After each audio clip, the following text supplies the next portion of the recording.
untie them. I want to use.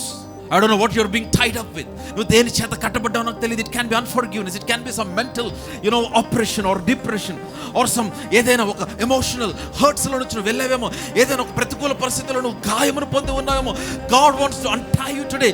ఈ రోజున నిన్ను వాడుకోవటానికి దేవుడు ఇష్టపడుతూ ఉన్నాడు. To fulfill the purpose of God. నేను చెప్తున్నా, మనందరం ఒకే పని కొరకు ఈ భూమి మీద నివసిస్తున్నాం. దేని కొరకు ఆయన ఉద్దేశం నెరవేర్చడానికి. అంటే పాస్టర్ గారు నేను ఒక టీచర్నేనండి, టీచర్ గారు ఆయన ఉద్దేశం నెరవేర్చాలి. నేను ఒక గవర్నమెంట్ ఎంప్లాయ్ గారు ఆయన ఉద్దేశం నెరవేర్చాలి. నేను ఒక మామూలు బిజినెస్ మ్యాన్ అండి, బిజినెస్ మ్యాన్ గారు ఆయన ఉద్దేశం. నువ్వు ఎక్కడ ఉన్నా, మీరు ఏ పని చేస్తున్నా, మీరు ఏ డిపార్ట్మెంట్లో ఉన్నా, ఏ ఫీల్డ్లో ఉన్నా, మిమ్మల్ని దేవుడు ఎక్కడ ఉంచాడో అక్కడ మీ ద్వారా దేవుని ఉద్దేశం నెరవేర్చబడాలి. అంటే ఏం చేయాలి పాస్టర్ గారు? ఈరోజు ఇంటికి వెళ్ళాడు, why did you make me? What do you want me to do? What can I do for the kingdom?